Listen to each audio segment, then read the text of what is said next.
Lightnin Fast Adventures here at the Florence Motor Speedway in Timminsville, South Carolina. And the man beside me is Charlie Powell, the man that runs the Florence Motor Speedway. And Charlie, you tried tonight, buddy, but fortunately Mother Nature won the battle. We have Lightnin Fast as our main part of our adventure program to go into racetracks, but Lightnin Above beat us tonight. Yeah, it was a pretty quick storm come up. You know, like an hour ago it was pretty well clear here, and then the wind started blowing and had a hard rain. So you can't race on pavement or dirt really when it rains. So we raced. We'll race again next Friday night. Now, if anybody covers or knows about racing to the southeast, it's this man right here. I mean, when the late Dale Earnhardt was getting started in his NASCAR career before becoming a 7-time Winston Cup champion, you beat fenders with him. Talk about it. Well, we did have a little bit of a fender banging up in Concord, North Carolina, the old clay track up there, and you know, he was just a fierce competitor. He started out on the dirt and ended up being the greatest race car driver ever, I guess you could say, and good guy.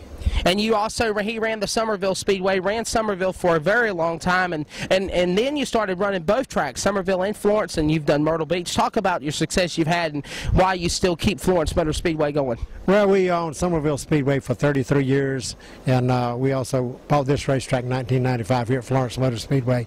I've worked with some other racetracks around, like at least Myrtle Beach a year in '84. We helped the guys at Ronnie Humphrey and all with the Coastal Plains Raceway, getting them off the ground and getting it going. It is a lot of racetracks I've been involved with. I raced for 25 years too, so you know, if anybody's been in racing, I guess I've raced about any and everything there is for, you know, like 35 years. And of course, you saw some of the video coverage of the 4/10 mile track. Behind us is your new crown jewel, the 1/5 mile dirt kart facility for go-kart racing. Talk about this facility, how it got started, and how successful it's been in 2010. Well, this is something that, you know, we've been working on off and on for about a year, really. And, you know, a lot of people say you need to get into go-kart racing. I said, well, I don't know about that. But really, I like it. It is a lot of fun. It's different, but you get a lot of different people. And the whole idea here is get people involved with go-kart racing. Maybe they'll come over through our stock car track, which is just like, you know, 200 feet over here. You know, you can look at the go-kart, the paved track. So it's been pretty good. We've had, I think, one week they had 58 carts, and we're looking for it to grow, and hopefully we'll have a big event sometime in November. And Charlie, always a pleasure to work with you every Friday night when you have races here, and great programs you have here. And talk about that successful event with the Southeast Limited late models, because that was back in July and it debuted at your track. Well, it's July the 4th, and Ed Cox and Bill Hennessy and some other people talked to me about doing an event, you know, here at this racetrack, the inaugural event, and we did that July 4th. Didn't know how it was going to turn out. Had 25 race cars.